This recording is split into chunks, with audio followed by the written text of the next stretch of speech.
Frontline Chat with Harry Tanguy and Dave Wardell.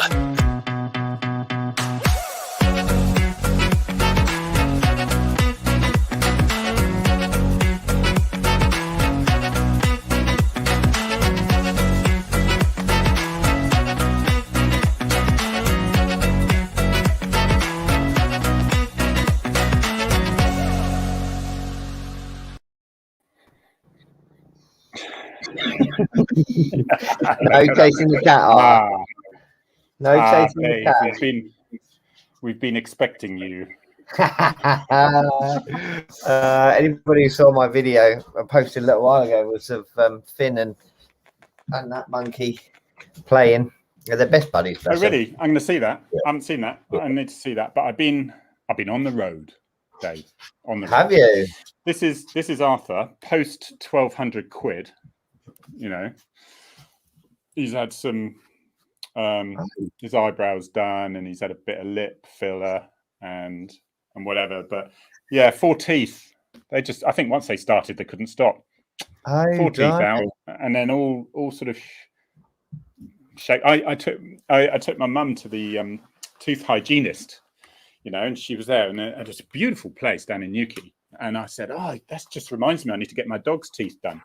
And I said, well, the trouble is, which may be not very flattering. I said, the trouble is, it's like 1,200 quid. And they went, bloody hell, you should bring him here. We'll do him for you. Well, that must be the standard charge for all veterinary stuff, because Vision, the cat you just saw, he wasn't very well last week. And he had to go for him. Yeah. Had to rush him into vets for tests, and that cost £1,200, enough. So that's obviously the vet's going rate at the moment. Never see a poor vet. 1,200 quid for a little cat. Yeah. What did it do? To give it a heart and lung transplant or something?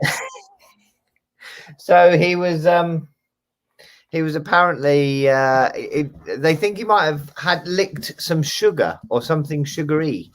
But he looked like he was on death's door, bless him. Which hence, when you see the video, it looks like he's got a shaved belly because he had to have all these tests and X-rays and stuff to make sure it wasn't. A cat's not allowed to eat sugar. Clearly not. I can't imagine he's the first cat to have licked some sugar, but that's what they reckon it was in the end. But yeah, £1,200 is to say cat's licked some sugar and he's fine now. Do you know what? I just think, if I had a vet place, I'd see a dog that was a little bit peaky, and I think this is what they do. And they say, "Oh yeah, we better come in," and they go, "Why? What do you think?" Well, we think he's licked sugar. That'll do. and his £1,200 bill for our expertise. Well, there's some dog training going on out there. That's a lot of money for a little cat. I mean, I don't feel so bad with Arthur now, although he's the size of one. Go on, you better go to. Right, I'm going to embarrass them. I'm with mum and sister today, mate. I've had a bit of a stressful couple of days. Welcome everyone out there. Welcome. My cat cost £2,400 and still died. Julie. Oh blimey! What the hell? Seriously. This is the problem, though, isn't it? Oh. Because it is a difficulty with pets because you obviously love them like even more than your children, and so then they say, well, we could try with this operation that would all cost, you know, just short of £1 million sort of thing, and then you just feel you don't want to say, nah, don't bother. Yeah, we love them to bits, don't we? We'd do anything for them. Bless her. Not being phoned. Julie, honestly, I think £2,400 and your cat still died. Yeah, that's amazing. I suppose. Well, got insurance. One of the things that we do quite a lot with the charity is develop relationships with vets, because the more of a discount we can get from vet practices, the more dogs we can help with the charity. So we can cover. Yeah. There's my brother. He's very shy. No, he isn't. Hello, Garen. Garen is my Norwegian brother. He lived in Norway far longer than in the UK. 30 years he's lived in there. He's done degrees in Norwegian and stuff, and he's now, so he got all the brains then, yeah. He's got the brains. the brains in school, as far as education went lower and lower as the kids. Like my sister was the brainiest. She got loads of O levels and A levels, and then my brother got nearly as much. And then my other brother, when he wasn't being banned from school, do you remember when he was on the report? He wasn't banned. He was always on report. He was on report, and it was a bit embarrassing because my mum was a governor. And and then it was me who just struggled to get through the front door, basically. But yeah, so that's how. Definitely the academia lapsed as it went through the. Yes, Mum? Yes, were you Harry at school? yeah, sorry. My mum's district nurse comes and she was like, oh, I was at school with Harry, sort of thing. And my year she was. It's weird, isn't it? Yeah, they say in Cornwall, you can't wait to leave Cornwall when you're a teenager, but you always end up coming back. And look, there's my sister. My sister. Can I put you on? She's stunning. She is. Look. The whole family. Look, can we embarrass her? That's brother. This is my sister. My sister's now hiding on the table. It's all right. There's a long flex on this. We'll be all right. And tell her not to worry. There's only 4.5 million viewers. Yeah, Dave said, don't worry. It's only up to 4.5 million viewers at the moment, so it's fine. There's I don't want to steal the thunder. No, so mate, I thought my daughter has got this 6-month is it internship? Is that the right word? Where she's working for OECD, which is like National Finance Organization, international in Paris. Blimey. As part of a university thing. And of course, post-Brexit, it's all visas and stuff. So she'd gone up there with her mum, my wife, to sort it all out. But then they don't post them because they all get nicked in the post. So I went up there and I got the timing wrong and I had loads of traffic. And the doors closed when I was 4 miles away from the address in London. Oh. So, and I was going to make You're it. bad. I was bringing my. I was shouting at myself in that car. Clearly, as you can imagine, I drove up to 70 miles an hour and no more at any time. Of course. In order to encourage the sat nav down a bit, but it didn't. It just totally ignored me and started more and more delays and delays. Anyway, so I did the most pitiful begging outside of the window, and I got the visa. I was 20 minutes late after closing. I found a security man, spoke really nicely to him, and said, "I have travelled far, and I'm going to have to travel even further." And yeah, so I got a visa. Honestly, it was like what from the security man, from the cleaner. The cleaner gave you the security a visa. guy. Honestly, the security guy was in that. No, he said, door shut. No. I said, oh, I wouldn't. Oh, please, I've driven for like 9 hours. Like 9 hours, yeah. And it's like it was 600 miles there and back. That's all. It's not 9 hours. And he went. Eventually, he came to the door. And in the meantime, 2 other people who were late, who hadn't travelled so far, they were saying, your website says 4:30, not 3:30. And I'm thinking, clear off, because you're going to do my case some bad, But anyway, I got it. And then I went to Gatwick, picked up Geraint, came back, successful journey. 11 hours driving yesterday. Just like being at work. Very well done. Just like being at work in the old days. I spent the best part of 4.5 hours on the M25. I didn't go particularly far. And you I don't went really 4.5 hours on the M25. Why? But I spent about 4.5 hours on the M25. It was a horrible place to be yesterday afternoon. Why? So I was on the bottom left part of it, but between Gatwick and the M3, and that was nasty. But I was in the opposite direction. I had to go from 5:30. It probably cleared by then. So I joined it at about 1:30, and I finally I'd already been on it for an hour and a half, but I joined it again at 1:30, and I got off of it about 4 o'clock, and it was just bedlam. So altogether, about 4.5 hours on the M25 yesterday. Which, if anybody knows the M25, will know what horrible thing that was. I only went from Surrey to Hertfordshire, so not even half. I've got to say, I've never had a problem on the M25, and I've travelled on it a lot. Nearly often enough. That's why. No, it's like the 8:30 on a summer's day. Yeah. I tell you what, it's busy down in Cornwall. Blimey, my brother, wasn't it? Busy down in Cornwall today. Oh, yeah. Absolutely, there's people everywhere. I mean, I had to queue at a shop and everything. What? It's out of season. Don't they know? I know. Get I don't understand what it is. Is it half term or something? Oh, it is. Is it half Yeah, term? it is. Is half it? term. It is half term. Yeah, that's Oh, probably look, why. this is such an English scene, that isn't it? Such Where's an English the tea? scene. Oh, look. Oh, I haven't got a The cup of tea tea. is there. Cup of tea, Mum. Dave says, "Yeah, can I have a cup of tea, man?" My mum's got an addiction. We're going to talk about addiction later. It's called Jaffa cakes. Oh, lovely. They're We have stocks like you wouldn't believe. Yeah. We can use them as doorstops. She's got so many. They can only hear half this conversation, I'm afraid. So it must be very annoying for them. Yeah. So seeing as I'm cutting out the best bit. Make an apology for the fact I need a haircut and I need a shave. But for those of you who haven't noticed, the weather has changed this week. I have I've changed roles. I'm still a dog handler, but I'm doing mostly instructing now. I've still got Hero and Pearl. But yeah, my life is mostly instructing. So I'm outdoors 10 hours a day. There's no offices where I work. No nice warm 24-degree offices. Although I think your perfect environment, then, Dave. Yeah, you're not happier unless you're in a field in the rain. No, exactly. If I was dog handlers. I think I would melt if I was in a 24-degree office. I'm going to try and show you this, but you probably won't be able to see it. And I will have to turn it down because there is a bit of swearing on it.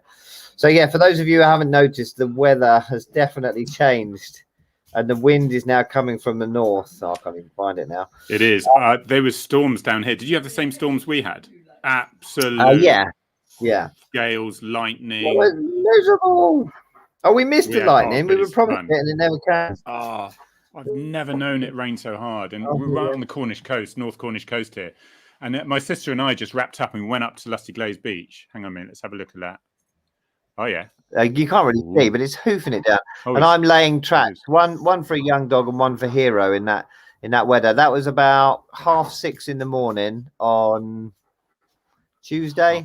So yeah, I'm supposed to have a haircut and I'm supposed to have a shave, but it's so blooming cold. This gives me a little bit of warmth. I think the vagrant look looks good on you, Dave. It looks all right. Thank you very much. I think I've worked hard to perfect it.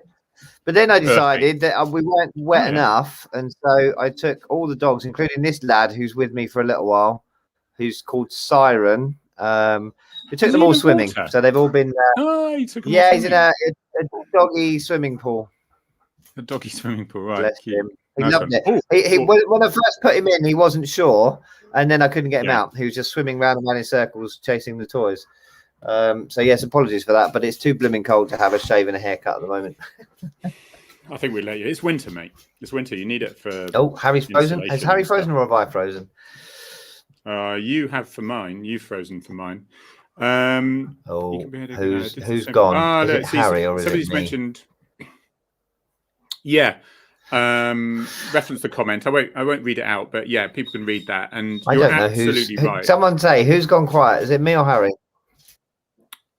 Who is it? Oh. Someone say. I think it's you, Dave. I never go quiet. Oh, you're back. You're back. We're both back. Hello.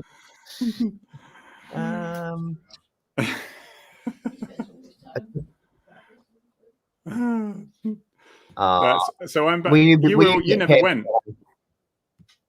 It is that message that was there. It's absolutely right. We're very lucky. We have someone come here who helps out for a few hours a day, which means we can do all our work stuff. And I'm here for 5 days a week, and then I go back home in Torquay for the weekend. And I just love being in Newquay. I think I might buy a place here. Definitely. I think I'm relocating back home. Give me someone to come in summer. Yeah, no, that's fine. Linny, thank you, Dave. It was you. You're the problem. Maria's heckling me from the side. Harry, quiet. That'd be a first. Thank you, Maria. Yeah, what the subjects we're going to talk about actually were, first of all, we want to, that very sad, you had a real connection with David Ames, didn't you? The MP who was murdered, and that the offender is being charged with murder. Your connection with him was quite a strong one, wasn't it? Well, yeah, I mean, I've met Sir David a number of times, obviously through my MP, Sir Oliver Hill, who's a master in Westminster. I mean, it's just incredible to walk around with him because everybody knows him and everybody stops to say hello, and he stops to say hello to everybody, whether they're, the cleaner or the police or security. Everybody knows him. He's such a lovely guy, and it's the same with Sir David. He was such a wonderful character, and the reason I got to know him is because he's a huge animal advocate. He has his name to so many different animal welfare bills, animal welfare changes, and of course, 2 of those were Finn's Law and Finn's Law Part 2, the increase in sentencing.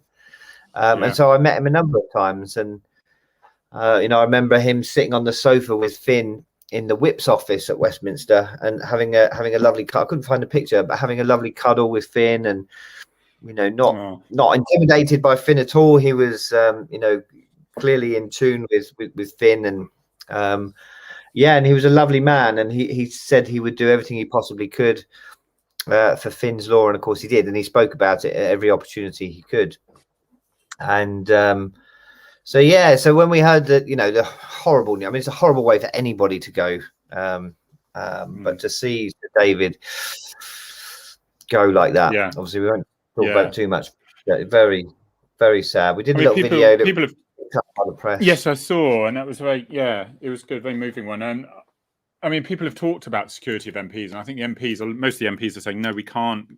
We need to be in touch with the people. And a lot of MPs, naturally, you can see why they think it's a bit of a hindrance to actually meet people, because they're only bringing problems to them. They never say, oh, I've just come to say what an amazing job you're doing.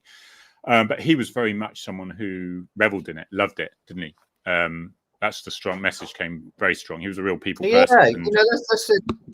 That is a job. They do need to be accessible to the people, because they're your representative in Parliament. I know Sir Oliver and his colleagues do their best to be as available as possible, but I guess you just have to factor in their security as well. I also sort of wince a bit when they say, well, you've got the 2 aspects. You've got like 600 MPs or something, and if 2 of them been murdered in the last 5 years, that's not a good record at all. No. And then, why is my dog staring at the ceiling? He's looking at fly or something. But then of course the Home Secretary, Preet Patel, said, well, we might be putting a police officer along with each one. Well, the police officer first of all, we won't say, it was the MPs that got rid of most of the police officers. And now what's happening, there's usually a waiting list for 999 calls a lot of the time. So actually, that's a luxury we probably can't afford. And it tends to be initially when there's all this happening, and then it dies down a bit, because quite frankly, you have always got to risk assess it, threat assess. And actually, if you've got somebody who's being in a domestic, who's being assaulted and attacked, then that's where you're going to send the police officer. So it's not quite as simple as saying, well, we'll put a police officer next to the. And a lot is it, unless you're going to actually have a full search system and metal detectors, it's probably not going to put off the determined attacker as such. So it's a tricky one to deal with. I don't know what the obvious answer is. Appointments. Well, and who gets what? Well, but it is nearly always through appointments now. But who gets what? I mean, I remember in the week reading a story about America, and they have the same sort of concerns. But they're very much even though they have massive gun violence issues out there, that they say that they still must be accessible to the public, and lots of them don't have a security detail. It's only the top, like in this country, it's only the top brass that have a security detail. And they've got a huge problem with guns out there. If some people might say, oh, well, it's as simple as employing another 650 police officers so that MPs have some sort of police presence, but it's not even as simple as that, because then you have to factor in leave and whatever else. So it'd probably be more like 2,500 police officers that you would need to recruit just to look after MPs. I'm not saying they don't need the security, and the security at Westminster is incredible.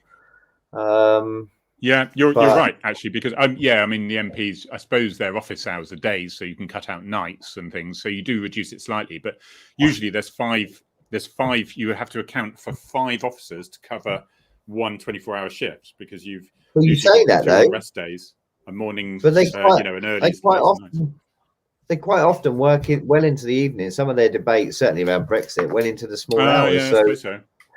So it's not basically like you need 5 officers, earlys, late nights, 2 on rest days to have a shift pattern of and that could be like 10 hours or whatever for each MP.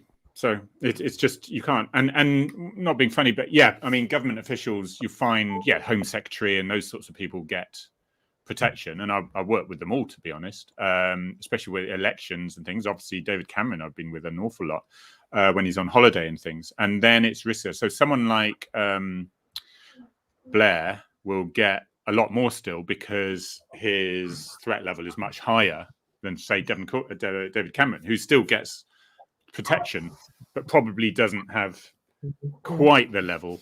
You get good protection but not quite the numbers that Tony Blair has got, because there's a lot more people who are after him, but you only need that one little weak spot. Security is as strong as your weakest link, isn't it? Again, if you were to look at the 650 MPs in Parliament, I would imagine the threat level to Sir David Ames would put him somewhere near the bottom. You're quite right. Of all the MPs, I mean, so well terrorism, loved, and then you got mental health, don't you? Well, but he was so well loved that you wouldn't put him anywhere near, like, I don't know, the Northern Ireland ministers or MPs or ministers who were MPs who were ministers previously and might have been involved in delicate subjects. But Sir David Ames, loved by everybody, did his best for his community and those who could speak for themselves, animals. And yet he was the one that got it. But was he a soft target? Was that why he was picked? We may never know. We may never know. Well, the previous MP, Cox, wasn't it? Is it Sarah Cox? Sorry, I've just forgotten. No, Sarah Cox. Radio. Yeah, you know what I mean.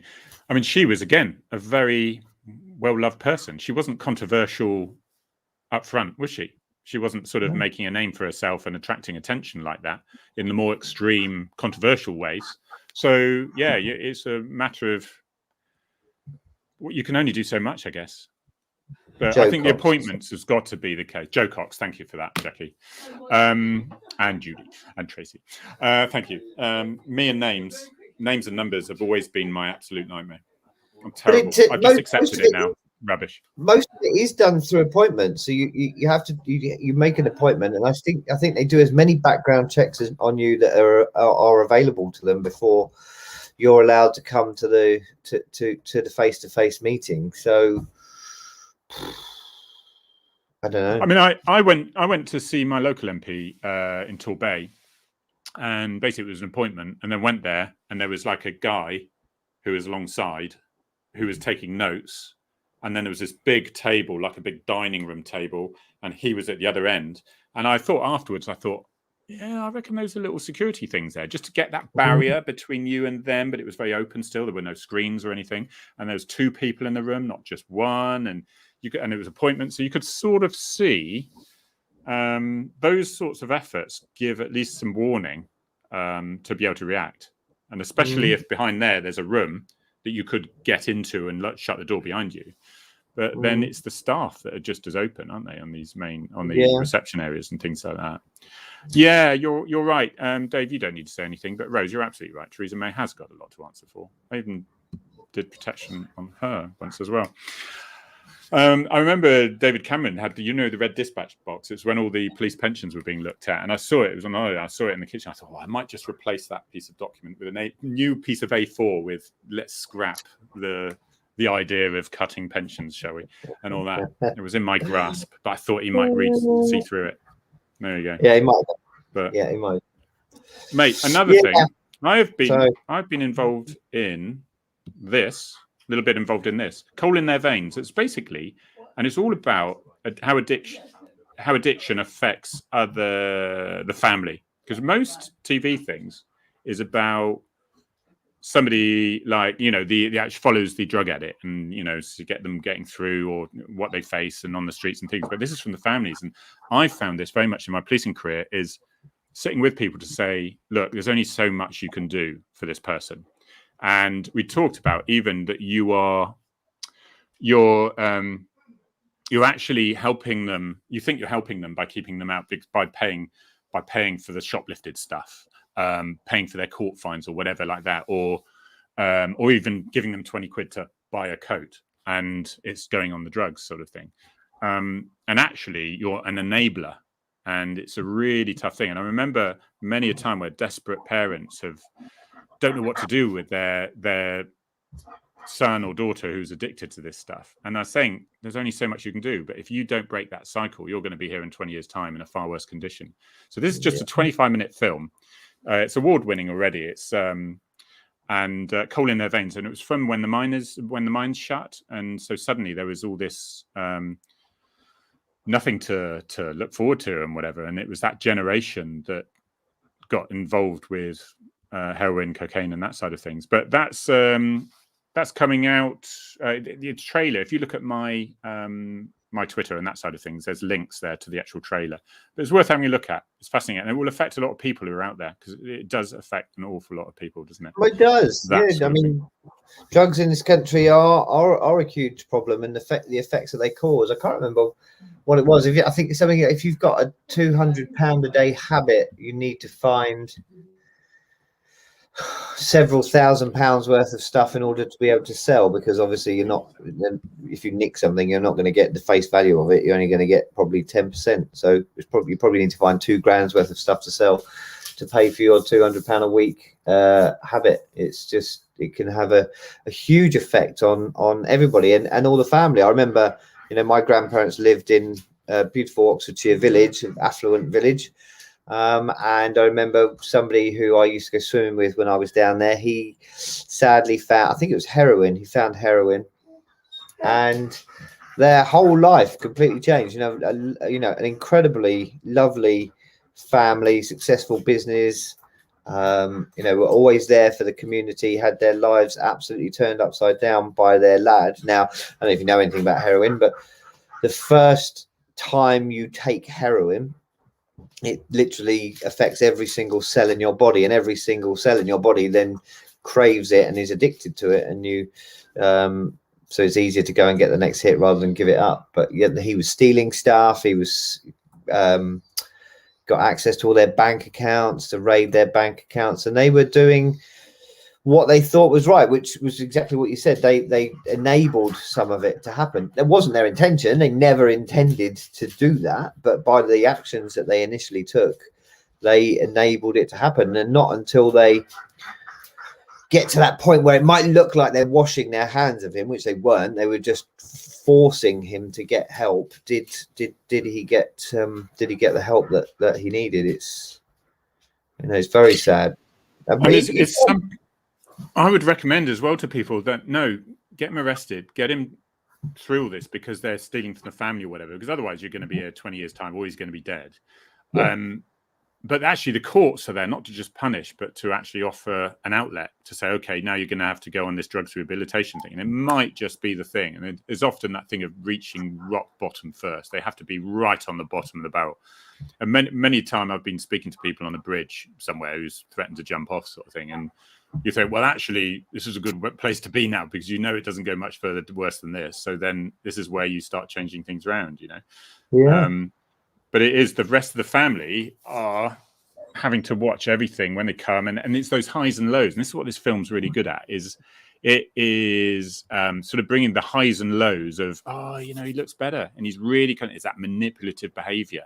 And that, I'm off it now, Mum, this is great. Look at me. And they look really good and healthy. And then he says, he's going to go off and live with a girlfriend off of Ashley. He's in a doss house, off his face sort of thing. It's and it's everywhere. It's in every, like somebody mentioned then, it affected rural crime as well. It's just affects absolutely everyone everywhere. And mental health is sometimes at the cause of it, and sometimes it ends up causing mental health. I mean, you look at cannabis, for example. Cannabis use when I was a lad in southeast London was there. People used it, but it was. I'm not saying it was acceptable, because it wasn't, but it was a much weaker substance that people were smoking. But nowadays, the stuff that these kids are smoking is literally mind-altering stuff, and it's a long-term effect this has on people. Is something that needs to be educated nice and young, because And it just changes how many people's times then? outlooks on life. And when you go to someone who's absolutely, and I don't mean off their face on cannabis, but their brain has been basically dissolved by the stuff or whatever, and you find that they've been heavy cannabis smokers for a very long time, for several decades, and you just see these zombies, and you think, okay, don't tell me that doesn't cause mental health, but I'm sure it's not a coincidence every single time. I went to this young lad probably about 10 years ago in St Albans, and again, he came from a lovely family. They couldn't cope with it. It was only cannabis. It was cannabis that he was on, but they had to kick him out in order to regain their lives. But yeah, I mean, the effects on his mental health were huge. The conspiracy theories he came out with, oh my God, he could convince you of what his thoughts were, but that's all he did. Just spent all his waking hours, which was probably longer than most people because he was taking drugs all day long, was ruminating about stuff and coming up with theories and then looking those theories up and making them worse. And he'd convinced himself. We were called there because he was having a mental health episode. But yeah, I'd like to think that lad came out of it the other side, but certainly not whilst he was on drugs. Yeah. No, exactly. And of course, I remember, the last couple of years when we had the drug swabs, and people just have a collision, might not even be their fault, and they get swabbed and they've got cannabis or more and more cocaine. It's like, do I go down the pub and have 3 pints of beer? It's cheaper to have some cocaine. Yeah. They have cocaine. It's like, but that's exactly the same as they wouldn't go out drink driving, but they think it's fine to do that. They lose their license exactly the same way as they were if they're drink driving. And they would.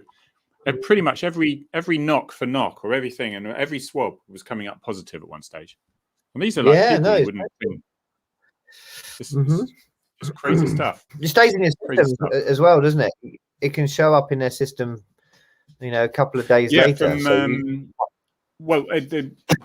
It can be up to 30 days, depending on how much you use it. I mean, that'd be rare. But if they're having it Friday night, it can often be there Monday morning. Yeah. So these people who think that they're having a harmless bit of fun on a Friday night, it will still be in their system on Monday. And if they get stopped, that's, for a lot of people, that's their livelihood gone, their driving license gone. So you've got to think of it from your family's point of view. What are you going to do if you haven't got a job? Yeah. Yeah. And as Tracy says, there's, I don't know where you get that. I don't know what happens there, Tracy. Because at some point, people are responsible for their own actions, and the police and other agencies can only do so much. And ultimately, this is what I've said to parents, you can only do so much. I think it's sort of 50% family, 50% peer pressure. And I know that because I know some really good families that have got a singing example of the best, daughter to be utterly proud of. And yet the son to be utterly proud of in the Royal Marines and that sort of thing. And the daughter was going out with a target criminal and glassing people in nightclubs because she was high on cocaine. It doesn't matter. It's to do with peer pressure, isn't it? And family. Still, that's that film. Cole, it's only 25 minutes long. It will be released for everyone. It's a premiere. Well, actually, it's a premiere in Leeds on the 11th, and probably going to have to get a slightly bigger venue now. But you can see all the awards it's done. The trailer. Have a look at the trailer on my Twitter account, and it's pretty good. Keep an eye out. Keep an eye out for Dalit Merhav, who is an Israeli woman from Tel Aviv, who now lives in Leeds, believe it or not, as you do. She used to do music videos for Travis and UB40 and stuff as well, editing. Music. Yeah, I know. Around doing stuff, mate. Chester's coming up. Are you nervous? Yeah, we need to talk about that. Am I nervous? I was thinking about this the other day, and I've known. I haven't known Harry. I haven't known Arthur for years, but I have known Arthur for years. He hasn't known me, but I've known him, and I've watched him, all my life. He's been on lots and lots of shows, and he's a consummate professional. You would imagine that he's that sort of guy that if he gets heckled, he would turn that into the next half an hour of his routine. This guy knows comedy. Yeah. He knows showbiz. He's not out to get us, so I'm not nervous, but there could be a bit. What could possibly go wrong with two cops at a comedy night? Yeah, he's. I mean, obviously he has connections to the police. But I'm we're on the front hoping row. We're dead. We're just mullered. Yeah, we're going to be. I'm hoping. My mum's laughing. He's just honestly. So we're doing our thing, which is a bit of frontline chat on the stage and doing stuff, and we're being asked questions we don't know. It's not rehearsed like that, but by Ian Paulson-Davies, who's a brilliant actor. And that we've had on Frontline Chat before. And which alarmingly is reading my book, Farms and Fatals, and he's reading your book, Dave. So he's got lots of inside information. And then they're just going to release us to the absolute as victims to Arthur Smith. Yeah. I think I'm just going to leave all my integrity at the door. Leave all your skeletons, lock your skeletons in your cupboard. You know, he's got connections to the police, so he's going to want us to come away from that positive. But there's going to be some fun poking. And that's what it's about. And all of us were keen for it not to be rehearsed. It really, I promise you, it's not a rehearse. It's not scripted. It's there's nothing rehearsed. Oh, yeah. But these things are the best things. Exactly. When we turn up to jobs, it's not rehearsed. We just get on with it. So that's how we'll do it. That's how we'll deal with Arthur. I'll be like, if he gets too much, I'll say, Dave, you grab his legs, I'll get his neck. We'll take him down. It's gonna take some leg restraints. One last run and what do they call it? What do you call it when a dog releases? One last one for Finn to get Arthur Smith down on stage. When a dog releases. You know, when they run after someone and bite them, what do they call it? That? Oh, so we call it straight chase. So one final bite for Finn. Yeah, we're trying to see if we can get Finn there at the moment because it's not clear. Yeah, I know. I did ring up the hotel. I didn't actually. I think the next tact is I'll say, do you know how famous this dog and how honoured you are to have this award-winning dog that has saved the world? And then they'll say, okay, we'll allow him in the bedroom. But at the moment, he won't. Otherwise, my suggestion was we just dress him up as a sort of a girlfriend affair of yours that you're sneaking into the hotel, and then be Finn with his little ears and his little bonnet, look like dressed up as a woman. He could be dressed up as a man these days. Finn might be. He will be dressed up. Well, I've seen Finn. Probably best to dress him up as a man, but he might. Yeah, I'll dress up as a woman. Yeah, you can be a woman. You could Cornish woman with your beard, mate. Oh no, I didn't say that. Yeah, no, I might have to do something about that. Yeah. But I'm really looking forward to it. It's going to be promises to be a wonderful night. I'm going to be doing a competition this week to give away 2 tickets. So keep an eye out for that on my social media because it'd be wonderful to have you there. We've already got some right characters. I think Harry's already said this. We've got some right characters in the front row already, promising to cause mayhem. So it should be it should be wonderful. Come along, 10th of November. I know we're going to have a good time, aren't we, Dave? We're just going to have a blast. We are. I think we're getting a free beer on stage as well, isn't it, to loosen us up? Is it going to be? We've got to be careful because how are we going to do it? Because you're serving officer, and if sometimes I have to make sure that I have ended the broadcast because what we talk about after this is quite outrageous, quite often, isn't it? It is. It's the after hours. I told you, Harry. We should sell tickets to the after show because I think we'd make a fortune because the stuff that goes on in the after show. I'm like smashing up guitars, smashing up hotel rooms. Yeah. I threw Mum's TV out the window last time. Yeah, we have. We have a portable. Yeah, she hasn't able to watch the Repair Shop since. Really angry. Yeah. Oh, I love that show. That's great. That show. I love brilliant. That show. I love that show. Hey, we need to try to get someone from there on the show because I love all the characters on there. Oh, I love it. Yeah. And my brother he's come from Norway. He lives in, he decided to give up he lives in a lovely sort of boat, a mast with yachts and with sails and stuff. What do you call that? Because if I say you're on a yacht, they think you're on a super yacht. A sailing boat. He's on a sailing boat. And basically, whenever I ring him up, he's like, oh yeah, my WhatsApp phone. He said, I might go off a little bit. I'm going behind an island. And I said, where are you? And he videos and the most idyllic fjords and things. And so I'm with my neighbour. And his neighbour is in a sailing boat behind him at sort of 4:00 sort of thing, sailing, ploughing through the waves. And you just think, he's got it right. He's got it right. And there's people in Leeds, Sophia who go out of their window and there's a fire escape and a office building. I think who's got it right here? You know? Yeah. Dave's thoughts. Just go back to some suggestions for guests. I'm guessing Jay Blades. Excuse me, can I just cut this short? No, I'm guessing message Jay ever. Blades. No, not listening. La la la la la la. Best message ever. Harry is so handsome. It's got there. I think unless she's talking about her dog. Oh no, I've got a heckler. Watch out. It doesn't say that at all. No, yeah. You're gonna have to wipe your screen, I think. Be stone because you've got it wrong. So nice. I'm gonna put it up again. Sorry, Dave. Carry on. What were you going to say?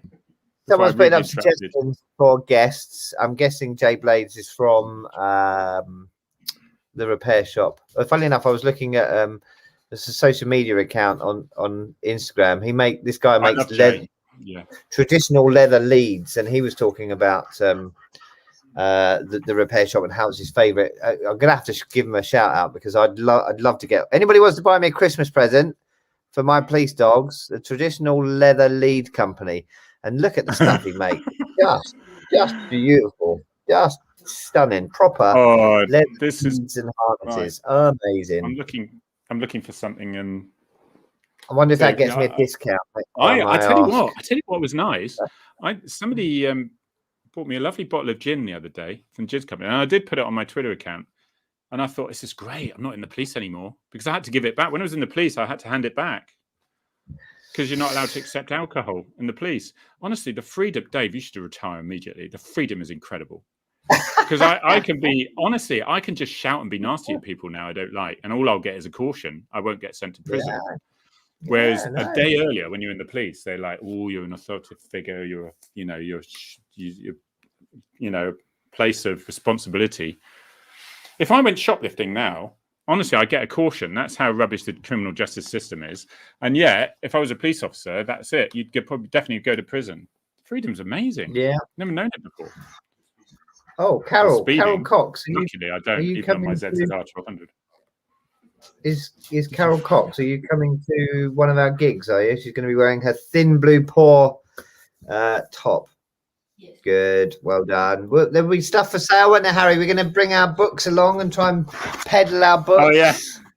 Well, I'm hoping, Dave, that people, all your fans, and my two fans, and all your fans come along, and then all your fans go, "Here, that Harry, I'm going to buy his book now," and that's it.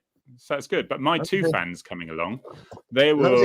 You'll probably only bring a couple of books, mate, because that's all you'll sell from my fans, probably. But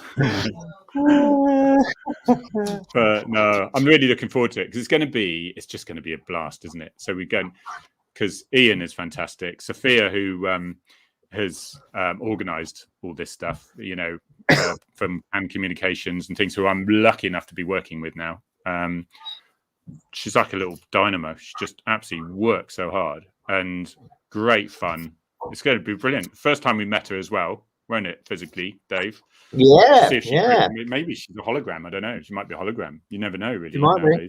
I remember her trying to keep the meeting together when we did an online meeting the other week. Bless her. She worked very hard to try and keep everything going in the right direction. Bless her. See, the ARV heckling's coming in now. Maria says, "Harry, merchandise, merch, colouring books and posh crayons." That's all he can do. So, he's going to be bringing some of those along. For those who don't understand, ARVs are known for eating crayons. Eating crayons, wearing hair products, fake tan, wearing sunglasses, hair products, goatee beards, sunglasses. Asleep by midnight, that sort of stuff. Standards to maintain. Polishing our bullets every night. Counting them in, counting them out. Judy Horrobin, I got a notification the other day from someone at the charity saying that there was a gift for Finn. So thank you very much. I will get round to picking that up at some point. Thank you. Dave, as a serving police officer, how do you find time for all your other activities? No you idea. just don't sleep, do you? I had this at work. Sorry, I'm not having a go at you, Jill. I had this at work with my bosses years ago. They were like, how do you do everything? We're worried that you're not going to be awake at work and all this sort of stuff. I was like, I don't actually do that much. I sit here and I chat to Harry for an hour. Gemma, bless her, pretty much runs Fabulous Finn. I do some dog training, and every now and then I get to go somewhere interesting like Chester or Paynton. We were invited to Keele University to talk about the campaigning, but we've decided to do that online because it's like a 6-hour round trip. Yeah, thank you very much. Thank you. It's a bit grey. I won't get too close, but it's a bit grey. That's children, that is. All of this grey stuff is children. But yeah, I don't actually do that much. Harry, you're on silent. You've turned yourself off, Harry. We can't hear Harry. Nobody can hear Harry. Woo! No, I know. I'd put myself on mute. I was bored of myself. I know. I'd had enough of myself. It's like shut up. And mate, you looked your age when you were 21. I've seen the photographs. You know, so it's not children that's caused it. I had a tough paper. Really tough. Weapons, everything. Yeah, Finn and I have got the same grey around our jowls. You're absolutely right. But I always say every single one of Finn's grey hairs, because they're only around his chops, have got a story behind them. So I guess you could say that. No, I don't think my life's that interesting. No, you'll be. I fill my life with stuff, but then I look back and think, what I've actually done it does. I'm going up to. I've got an Exeter College thing to do a chat then. I do a chat with lots of nice photographs of fun stuff and guns and stuff, but basically telling a story of perseverance, really, because I pretty much failed everything on the way. And people, I remember when I was in the police and I looked at the ARV sergeant thinking, oh my God, they must be amazing. And then traffic sergeant, they must be the best driver and the best shooter and the best thing. And then you just think they sort of effortlessly get to that position. And actually, there's a lot of tears. And, you know, somebody said they've just done an ARV course, for example. It's like 13 weeks long now. And it's so stressful. And they decided that when they were on D4, which is, you know, it's all the searching stuff, and they were in a puddle trying to sort out their rifle, they just suddenly decided after week 9 it probably wasn't for them. And it is bloody tough, you know. And you just think of the extra money, but there isn't any, clearly. So we get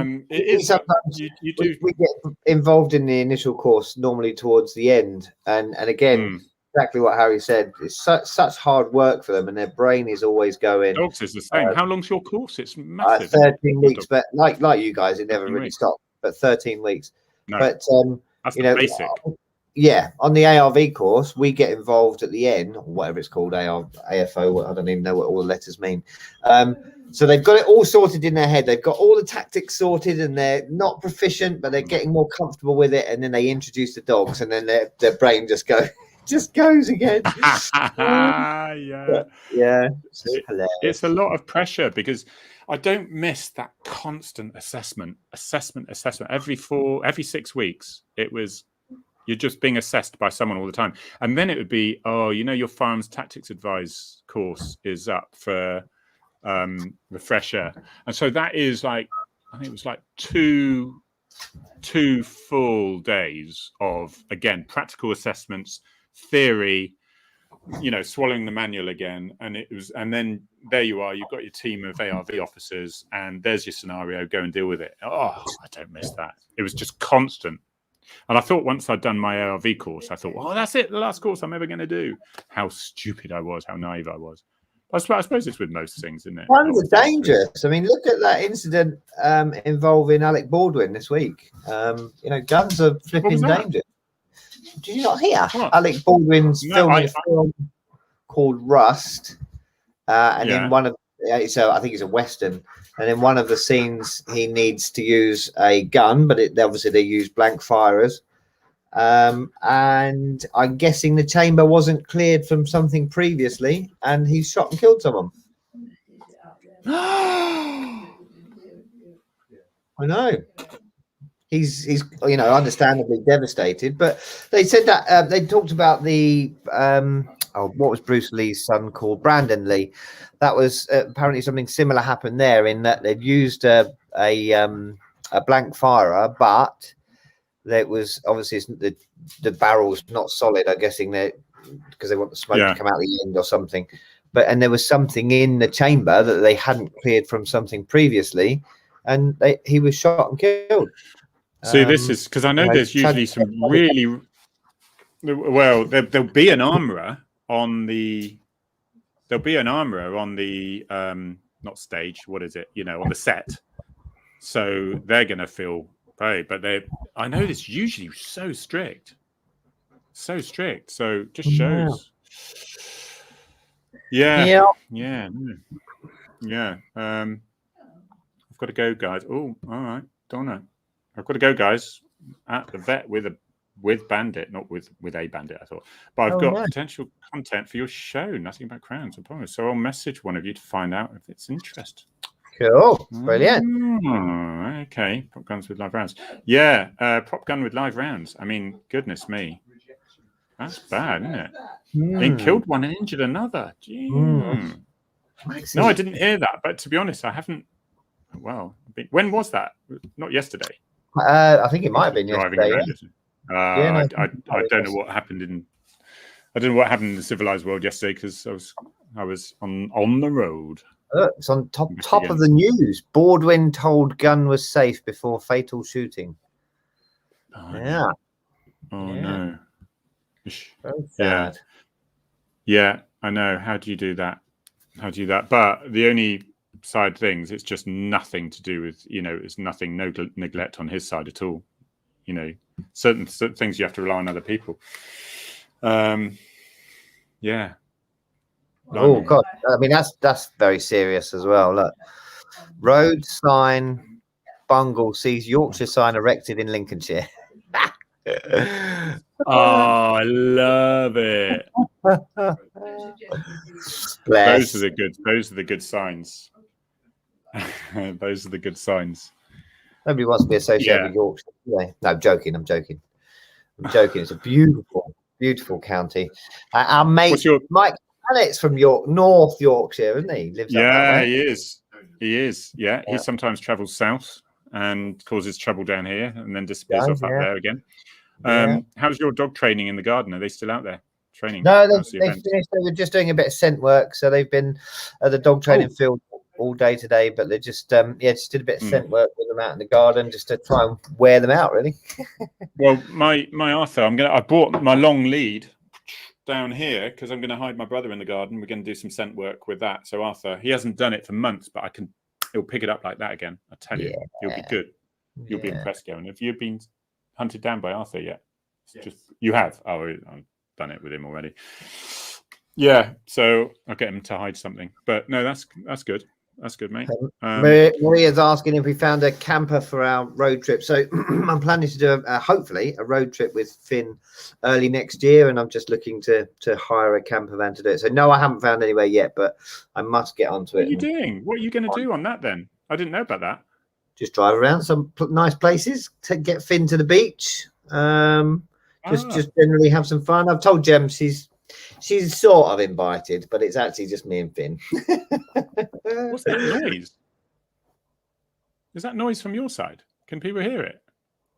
No, it's probably your really loud TV. Your whiny voice, Harry. That's what that noise is. Not my whiny voice. No, it's like we're in an airport lounge or something. Can people hear that? Or is it just me? Isn't that that's in a film, isn't it? When he starts hearing things, what film's that? Well, it used to be when we were in Torbay, we'd get French fishermen and taxi drivers on our radios. Seriously? Did you know? Have you never had that?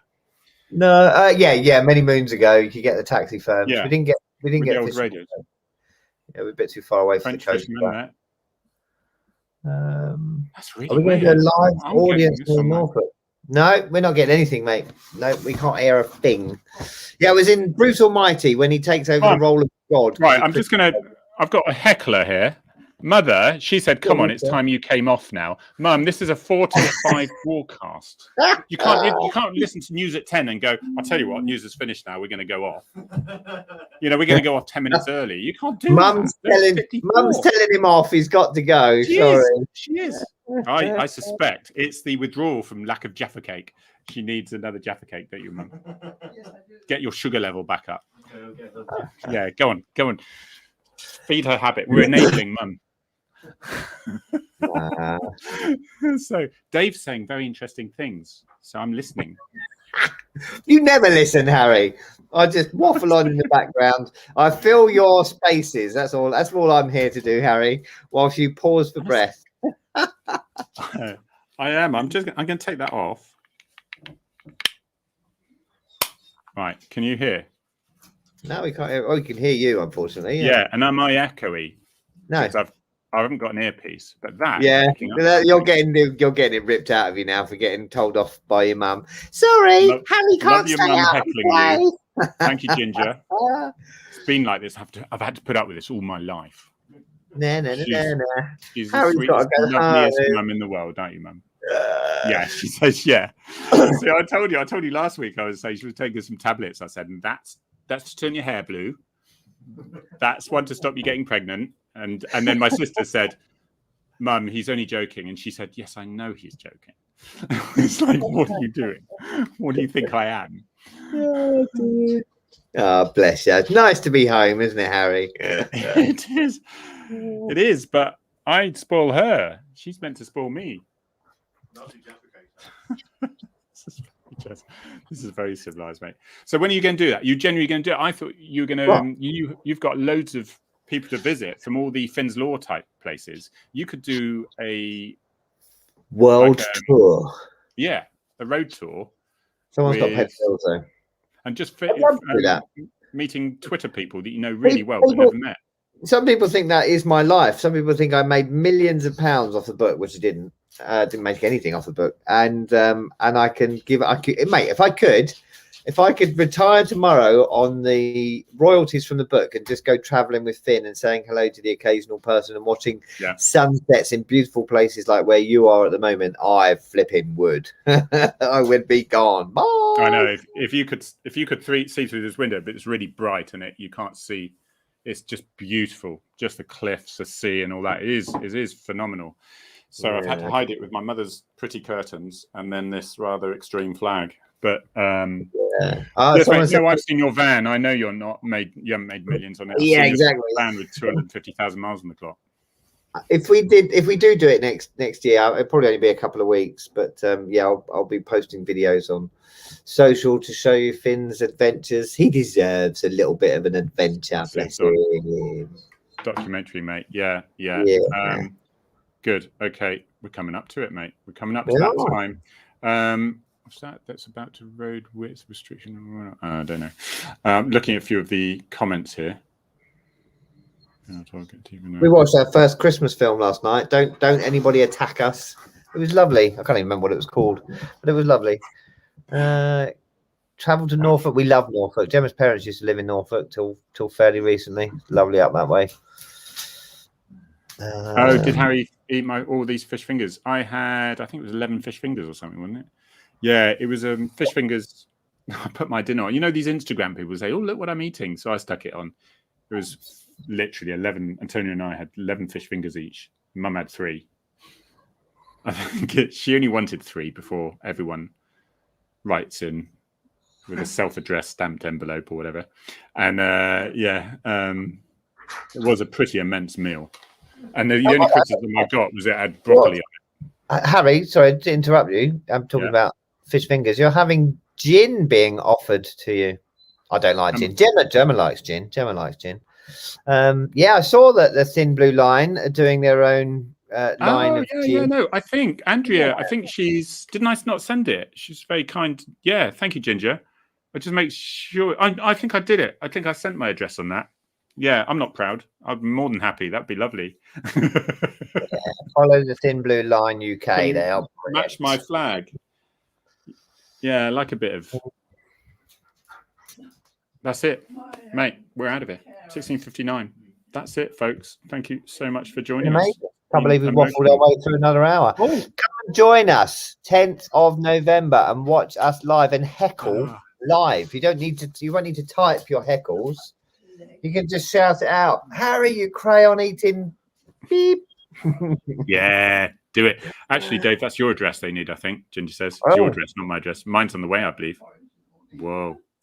Oh. Hold on. Oh. I should say. Anyway, yeah, lovely. It's been emotional, guys. Have a wonderful weekend, everybody, and we will see you, all being well, unless Harry goes and gets drunk somewhere else without me. Yeah. We'll see you next week. Love to everybody. Love to all your family, Harry. Thank you, mate. Likewise. Lots of love. Bye.